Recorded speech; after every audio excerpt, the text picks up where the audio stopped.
Welcome to Aishu vlog. இன்னைக்கு வீடியோவில் நம்மளோட டெய்லி லைஃப்பில் நமக்கு தேவைப்படக்கூடிய நிறைய டிப்ஸ் வந்து ஷேர் பண்ணியிருக்கேன். சேனல் ஃபஸ்ட் டைம் பார்க்குறீங்கன்னா மறக்காமல் சப்ஸ்கிரைப் பண்ணிக்கோங்க. இப்போ வாங்க நம்ம வீடியோக்குள்ளே போகலாம். ஃபஸ்ட்டு டிப் என்ன அப்படின்னு சொல்லிட்டு பார்க்கலாம். இந்த மாதிரி குக்கருக்குள்ளே ஒரே ஒரு டம்ளர் மட்டும் வச்சு பாருங்கள், ரொம்பவே சந்தோஷப்படுவீங்க. அது என்ன டிப் அப்படின்னு பார்க்கலாங்க. இப்போது நம்ம மழைக்காலம் அப்படிங்கிறதுனால இந்த மாதிரி நம்ம இட்லி தோசைக்கெல்லாம் அரைச்சி வைக்கிற மாவு வந்து சீக்கிரம் வந்து புளிக்காது. அது மட்டும் இல்லாமல் நார்மல் டைம்லேயே வந்து பார்த்திங்க அப்படின்னா நம்மளோட ஒரு சிலரோட கைக்கு வந்து அரைச்சி வைக்கிற மாவு வந்து நல்லா புளிச்சு பொங்கி வராது இல்லையா? இனிமே கவலைப்படாம ஒரு குக்கரும், டம்ளரும் இருந்தா மட்டும் போதும். நீங்க என்ன மாதிரியான கிளைமேட்ல கூட நீங்க அரைச்சு வைக்கிற மாவு வந்து சூப்பரா உங்களுக்கு புளிச்சு பொங்கி வரும். அதுதான் எப்படி அப்படிங்கிறத இந்த வீடியோல ஷேர் பண்ணியிருக்கேன். இந்த வீடியோ வந்து ஃபுல்லா பாருங்க. பிடிச்சிருந்தது அப்படின்னா மறக்காம சேனலை சப்ஸ்கிரைப் பண்ணிட்டு உங்க ஃப்ரெண்ட்ஸ் கூட வந்து ஷேர் பண்ணிக்கோங்க.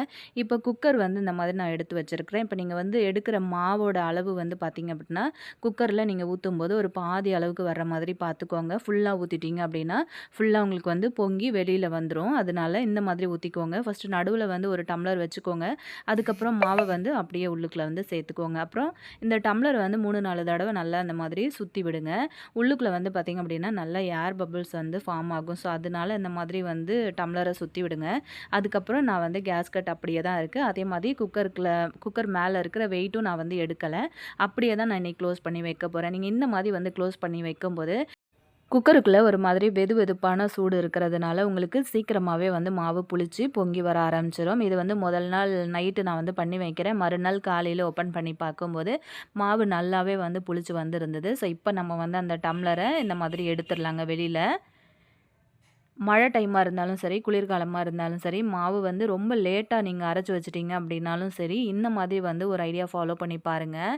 நல்லா உங்களுக்கு பார்க்கும்போது தெரியும். நல்ல பபிள்ஸ் வந்து ஃபார்ம் ஆகிட்டு மாவு வந்து நல்லா புளிச்சு நல்லா சாஃப்டாக இருக்குது பாருங்கள் பொங்கி. இந்த ஐடியா உங்களுக்கு ரொம்ப ரொம்ப யூஸ்ஃபுல்லாக இருந்திருக்கும் அப்படின்னு நினைக்கிறேன். இதுவரைக்கும் இந்த ஐடியா உங்களுக்கு தெரியல அப்படின்னா நீங்களும் வந்து ட்ரை பண்ணி பாருங்கள்.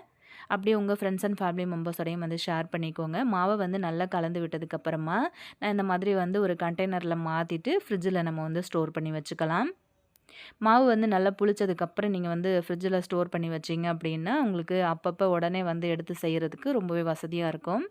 மாவு புளிக்காமல் இருக்கும்போதே நீங்கள் வந்து ஃப்ரிட்ஜில் பாதி எடுத்து வச்சுட்டு மீதி மட்டும் மறுநாள் காலையில் டிஃபன் செய்கிறதுக்காக வச்சுட்டிங்க அப்படின்னா ஃப்ரிட்ஜில் வைக்கிற மாவு உங்களுக்கு புளிக்காமல் அப்படியே தான் இருக்கும். ஊற்றுனாலுமே அதாவது இட்லி தோசை ஊற்றுனாலுமே நமக்கு அந்த டேஸ்ட் வந்து வராது. ஸோ இப்படி ட்ரை பண்ணி பாருங்கள். நெக்ஸ்ட் டிப் என்னன்னு சொல்லிட்டு பார்க்கலாங்க.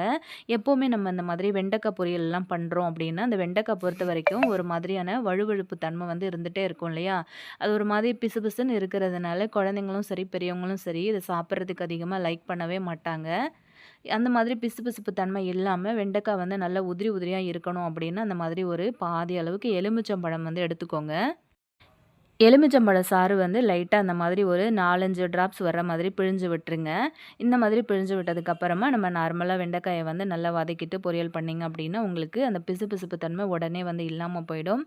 வெண்டைக்காவும் வந்து பார்த்திங்கன்னா ஒன்றோட ஒன்று ஒட்டாமல் உங்களுக்கு நல்ல உதிரி உதிரியாகவே இருக்கும். எலுமிச்சம்பழம் இல்லை அப்படின்னா புளி கரைசல் வந்து ஒரு கொஞ்சமாக ஃபியூ ட்ராப்ஸ் வந்து சேர்த்துக்கோங்க.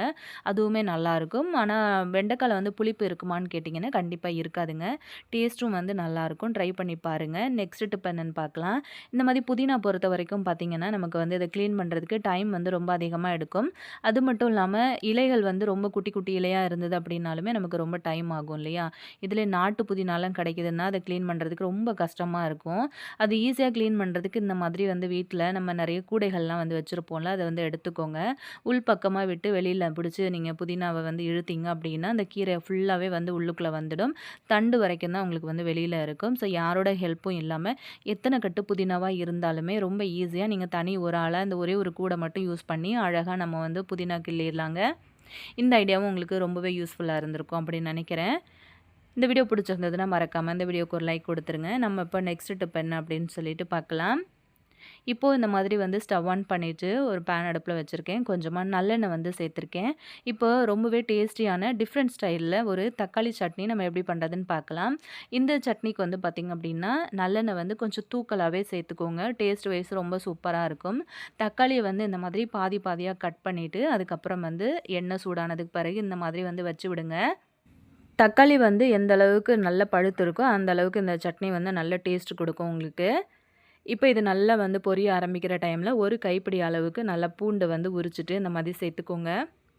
அந்த தக்காளிக்கு மேலேயே அங்கங்கே நடுவில் போட்டு விட்டுருங்க. அந்த பூண்டும் சேர்ந்து பொரிஞ்சு வரட்டும். இதை அப்படியே மூடி போட்டு க்ளோஸ் பண்ணி வச்சுருங்க. சிம்லேயே வந்து அடுப்பை வச்சுக்கோங்க.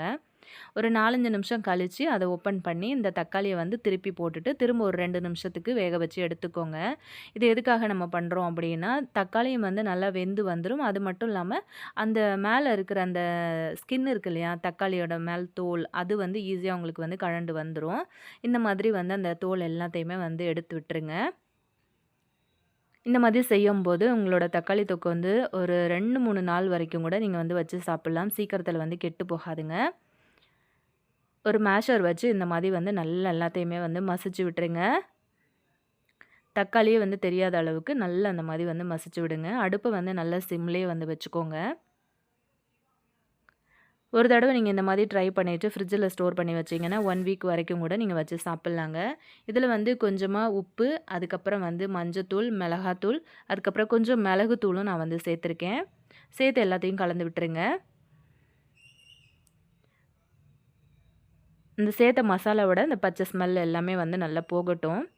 நல்லா அந்த எண்ணெய் பிரிஞ்சு சுண்டி வரும் பாருங்கள். அந்த டைமுக்கு நல்ல ஃப்ரெஷ்ஷான கொத்தமல்லி இலைகளை வந்து சேர்த்துக்கோங்க.